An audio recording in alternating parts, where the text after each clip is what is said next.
personally know that, from what you said, that Denzel was one of the people who have inspired you as you were starting your career. I would say every black actor of my age, your age, and everybody else's age, right? I mean, it's impossible to not be inspired by a man who looks like you, who was able to cross over barriers that he was able to cross over. Absolutely. How important is it to have that sort of support system, that type of, mentoring to say you can do it? It's his wife more so. It's his wife more so. Denzel did a great job of, you can do it.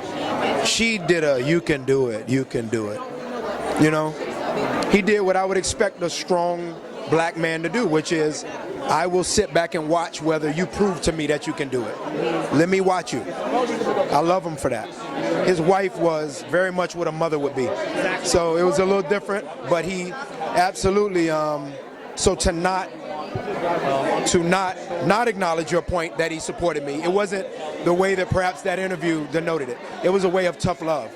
We're two Capricorns. With that being said, how do you feel as the responsibility as a successful actor to pour back into someone else? It's the same thing. I have figured out, because Denzel taught me very well, I figured out to sit back, observe first, and figure out the Derek Lukes that you can help, figure out the Nate Parkers that you can help, how you want to help them, figure out the Omari Hardwicks that you can help. He helped all three of us very differently, but all three of us were aided.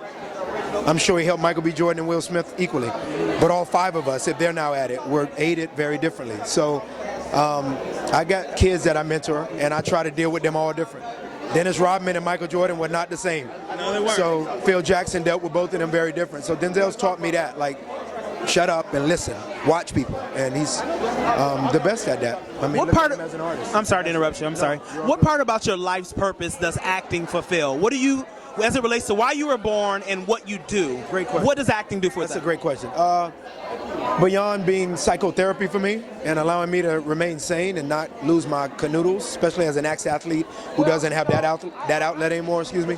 I guess in all its ways called Omari and 42 years of living on this earth, I'm really an artist, who happen to be athletic as well, but I'm an artsy-fartsy old athlete. I'm a poet, and I grew up on Langston Hughes and Eldridge Cleaver and Gil Scott-Heron, and I equally grew up on Nas and Tupac, and I grew up on my father and my grandfathers and what they taught, and ultimately it got me to the place of being okay with Omari. I think that's most important, is to be okay with me. And so as an actor, I just have always felt like it's a great opportunity for me to teach without having to go to the front of a school. I don't mind doing that either, but in front of a school, you're teaching in a different way. And as an actor, people can sit and watch me for 2 hours and go, I thought he was just playing a character, but I think I walked away learning something. I love that. That's powerful. So I've never heard an actor say that before. that's always been my goal.